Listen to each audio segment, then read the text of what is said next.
to do. Tell me what to do. I'm ready. Smash at the... Use your forward smash! You want a smash attack? Yeah, I got one for you. Come on, tell me what to do. I'm ready for the next level. That ain't nothing. I got New Year's smash. Really? I mean, I guess I'd be pissed that they're stealing my ideas, but, you know, at least they're watching my show.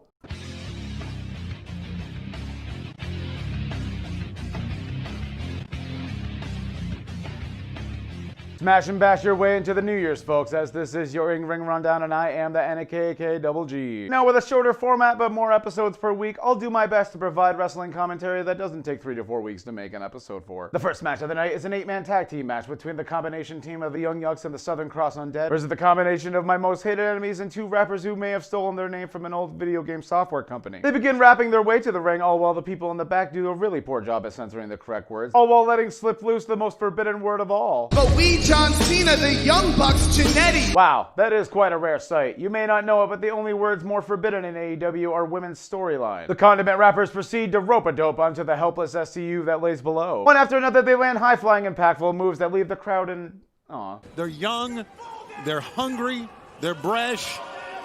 You know what brash is all about, Chris. Is he trying to say brash? The Young Bucks hold this 69 pose for way too long, faking everyone out by covering the edges of the ring instead, allowing SCU to join them for the 6-star pile driver and pick up the win. After the match, SCU cut the most generic wrestling promo of all time. That's it. It was just really...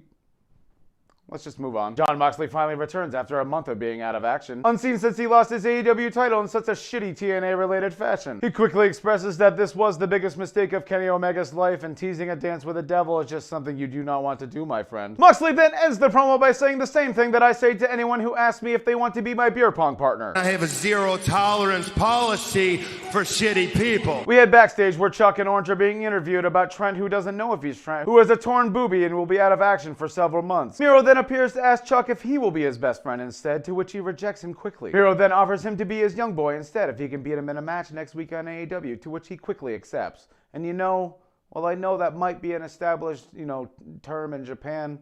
It's just, it's not a great term. Next up is a match between a man who has war in his name versus a man who stands for the country who has war in its blood. Hagar versus Wardlow, 2 men who literally start locking up before the entrance music or promo even ends. Getting together in this embrace for a few minutes, Wardlow finally decides to remove his weighted hair tie and reveal his true form. Because of that, and this is the result here.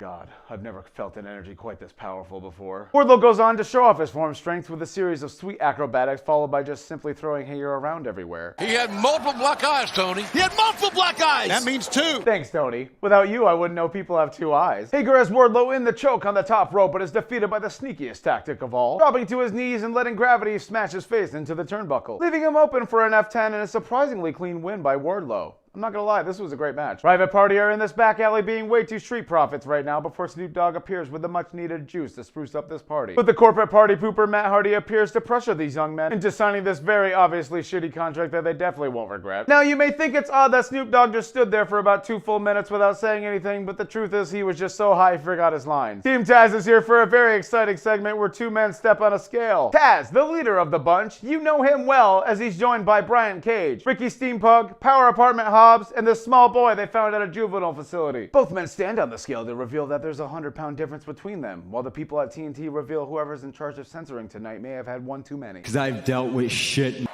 life from people like you. You rotten son of a bitch! Ow. Once again, a 60-year-old man walking slowly to the ring with a bat causes all these very tough dudes to flee immediately. The next match of the night is Matt Seidel versus Cody. Oh my god, he and Snoop Dogg have a custom song together. That's never happened before. Oh wait, I just remembered Sasha Banks. Wait, never mind, that doesn't matter. It's still awesome. Rose. You can't get any cooler than Snoop Dogg. Tony, that's... He might be right. Matt Seidel takes this match to the outside, and in true boss fashion lands a Meteora on Cody, doing more damage to his own knees because he smashed him on the steps as he landed. Cody accidentally punches Sir Pentaco in the face before bringing Matt Seidel back into the ring, locking the Texas shooter leaf for what seems like an eternity, an accident that will come back to haunt him. Chris Jericho, he does not like to be told when to go to commercial. Referee Paul Turner keeping a close eye on the action. Turner's a moron! Cody hits the 2 crossroads because that's what it always takes before Sir Pentaco and Luther appear before the match bell was even finished ringing. This beatdown is quickly halted so Snoop Dogg can have his promised impromptu matchup. A matchup preceded by the best splash in wrestling history, also known as the Snooplash. It's the best splash ever. It's AEW Women's Championship match time between Holy Shida and what Dario looked like before she made a deal with Diablo. A curse! That was a good hit. Shida gets batted on the edge of the ring, going for the high knee, which is usually one of her signatures. But unfortunately, in this case, this leaves her wide open to Abaddon's favorite bite move towards her favorite part of the body to chow down on, the thigh. And I'm not sure what it, you say, well, what it is are you talking about, JR? That's it! It's it. I don't know what it is. Right there! What you may not realize is while Jim Ross was trying his best to be PC, Jericho was just genuinely confused. After a nice superflex by Shida off the second rope, Abaddon commits serious Bray Wyatt-related copyright infringement, forcing Shida to have to end this match quickly with a flying knee attack because she knew that the calls from the WWE lawyers were coming. It's main event time, ladies and gents, an AEW World Championship match between Kenny Omega and...